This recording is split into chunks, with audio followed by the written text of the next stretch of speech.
Welcome back to Swift with Serhan, everyone. Today we are going to cover the Liquid Glass TabView for an informative way.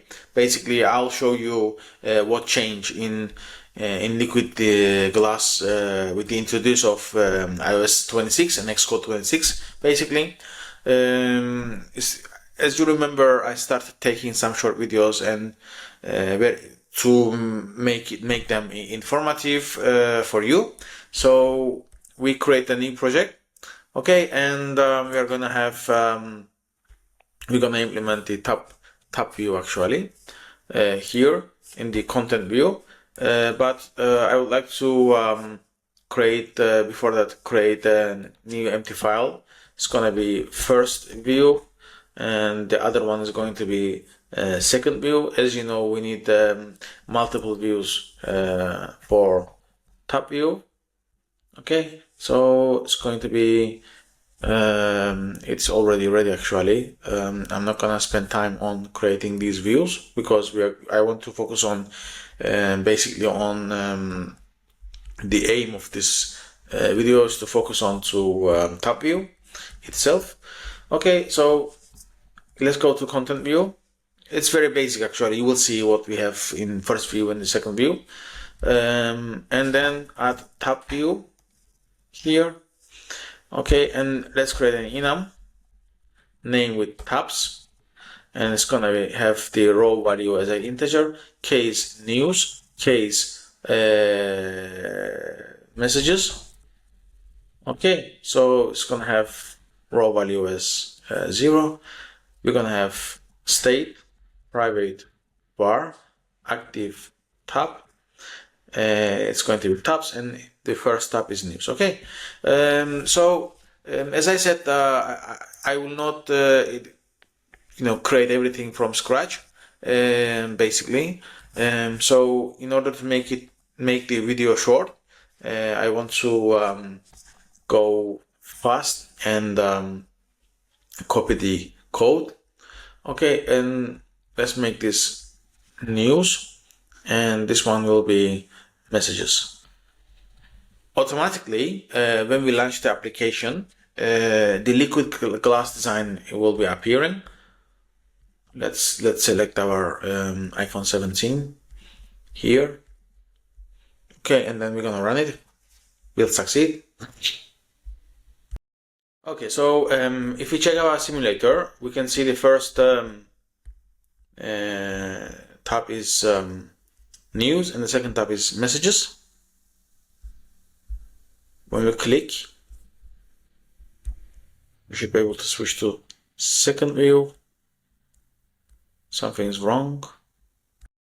Okay, I think it was loading. Sorry.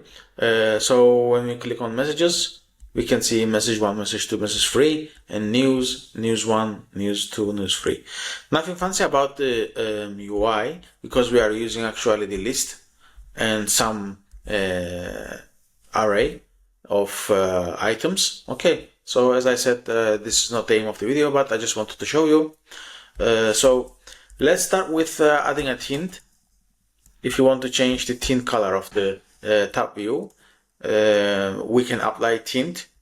Most probably this one is not changed, but I'm not sure. I just wanted to show you. So let it build and run. So as you can see on the simulator now, the news and the messages, when we switch between, is the selected item is purple. Very fancy. I know this is not the development information, but we can switch between tabs with scrolling effect basically. So this is very good user experience. As you can see, when we switch, we can scroll or we can click and it will scroll. Okay, so one more thing I want to emphasize here or mention. As you can see, the background of the tab bar or TabView is blurred. So you see, so message 14 is not blurred now, message 17 is blurred. So this is a nice point to mention, when we add the tab view to our new iOS 26 design with the obviously Liquid Glass is enabled, it will automatically blur the background of the list, but basically background of the tab view. Okay, this is a very important topic to mention. And secondly, I would like to take an advantage of scroll style or minimize behavior actually of the tab view. Tab view minimize tab, just a minute, tab bar minimize behavior. If you say automatic, I just wanted to test this, what's going to do. So when we scroll, nothing changes. It's on the automatic mode. Okay, let's change this with scroll down. On scroll down, when we add on scroll down, it will minimize the tab bar. Okay, let's run and see what changed. So when we scroll down, you see the tab view is minimized, and when we reach to the top, it's again shown. So when we switch to messages and scroll, the tab view button becomes a floating button, a kind of floating button. Okay, so when we scroll top, it automatically appears again. So it's a very nice user experience, a very fancy feature for new iOS 26. Okay, so this is one of the things that I wanted to mention. Actually, we can add the minimizing behavior for our tab view on the scroll. And secondly, actually it's a third part, I want to show you how we can add tabView custom bottom accessory. Okay, let's say we're gonna add a button, add something. Okay, so it's not necessarily need to be for some specific purpose. The aim is to show you what we're gonna achieve with the button, with the top view accessory. Okay, so let's run our application. So you will see the button is now added. The add button is added. Okay, so when we scroll, the add button automatically places on the next of the on the next side of the tab view. Since the behavior is minimized, it will automatically move add button onto the left hand side. Okay, on scroll. So when we switch to messages and again we scroll, you see that the add button is on the right hand side of the tab view. Okay, so this is a really nice feature, as we can see. And last but not least, I would like to also mention about adding a search floating button. If you want to have the search floating button, we're gonna add one more tab actually.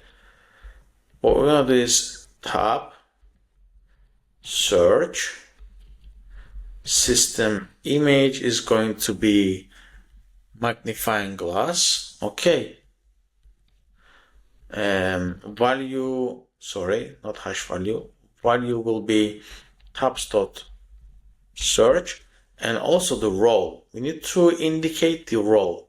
If we say search, and if we pass text field, for example,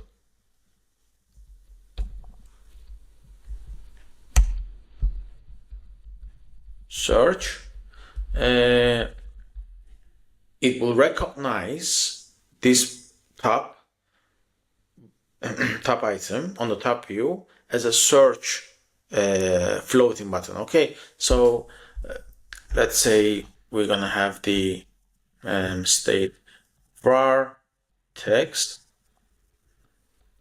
to pass it as a binding to our text field. Okay, so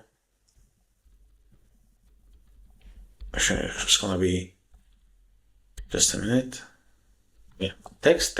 Okay, so let's run the application and see what changed. So as we can see now, our floating search button added. Actually, it's a tab item, again, TabView item. Okay, so as you can see, it takes in the tab view, it takes place in the tab view. Okay, so search, when we click on search, it will automatically show us the text field that we created. Okay, nothing fancy about, again, UI, just showing purpose, but the search tab takes a different view, different sub view within the tab closure. Okay, for your information, you can create an different view with different, could be the good looking UI and then good user experience. Also here, when we switch to messages, and let's try one more time scrolling. When we scroll, you see the add button is now placed between search and message button. So when we click on message again, the add button is placed in top, okay, on top of the tab view, and we can switch to news, and when we scroll, the add button is in the middle again on search, and when we click on search, we can switch to a new view for the search specifically, and when we again clicked on news, the tab view that we created is reset itself. And to be honest, I like the behavior of the new tab view of the Liquid Glass. I think we will be able to see more fancy user experiences in our applications from now on. And this is what I wanted to cover for this video. One more time to summarize what we covered actually. With the new Liquid Glass, we can add a search with the raw search actually, magnifying glass on the right hand side. You need to indicate that it is search. Just be sure about that. We can define a tabBarMinimizeBehavior on scroll down, or you can say on scroll up. Okay, it depends on you. And also you can add now tabViewBottomAccessory. So as I said, it looks good, and I'm looking forward to hear from Apple new updates. I hope you enjoyed this video and found it informative. I will try my best to take this kind of videos frequently, short and informative ones. Thank you very much, and if you haven't subscribed, please subscribe to my channel.